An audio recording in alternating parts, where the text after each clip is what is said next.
Hi everyone, for this week's learning scenario, I decided to do it on the Snapchat update.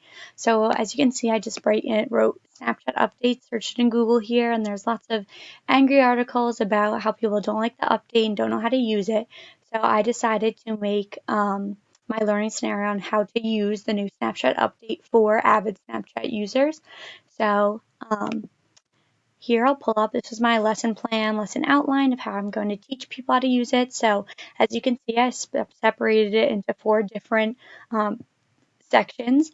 So because Snapchat is pretty easy, it only has 4 screens. So as you can see, I did locating and viewing your friends' Snapchat stories and personal Snapchats. I also did how to send Snapchats to friends and creating stories, how to locate the Discover page, and also how to access your profile. Um, so right here I have a little color key I made. So all the words in red, when it is made in video format, they will be displayed on the screen as text and heard as audio. And words in blue will be be heard just through audio, and also will be heard coming out of the agent's mouth.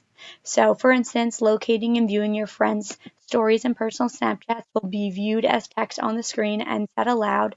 And then the open your Snapchat application will just be said. You won't be able to see that text on the screen. You'll be able to see the text, or hear the text, coming out of the agent's voice, which I'll go into later.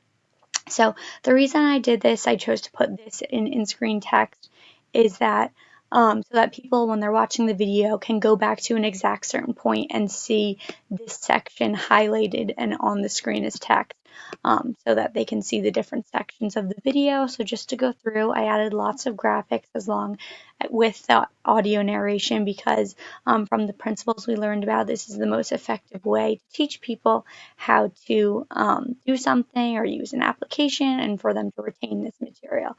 So as you see, as I scroll down, there's little red blocks and circles to show users where to click and tap in order to get things the way they want, to take a picture, to send a picture, and so on. So there's guided narration as well as little buttons to show you where to hit things. To help this even further and make it more engaging, I added agents, which I'll show you now. So the agents I made are right here. So they do look a little strange and the pictures look a little warped. I tried my best to make the pictures fit, but it was a little hard. So as you can see right here, we have a woman. She's standing in front of just an app interface. So this lady I would want to look like a Bitmoji if the video was actually made. And the lady would say, open your Snapchat application, and to press right here. And then another demo is that this guy would say, please access your profile, and you can add your contacts here. You can change your Bitmoji. And I use this using the website SitePal. So I'm just going to pull that up for you now. So as you can see, here are the scenes I made. And I'm going to pull up a scene right here. I don't think you'll be able to hear the lady, but at least you can see her mouth moving. So here's just a little preview.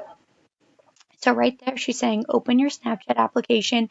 And again, just to reiterate, in real life, I'd want these people to look more like a Bitmoji, since Snapchat uses Bitmoji. And I would also want them to speak in a more conversational tone, not so much as a mechanical voice. So that's it for my learning scenario today. If you have any question, feel free to comment on this post and check out my Google Doc link, which is in my first discussion post, as well as the pictures of my demos, which are in the second discussion post.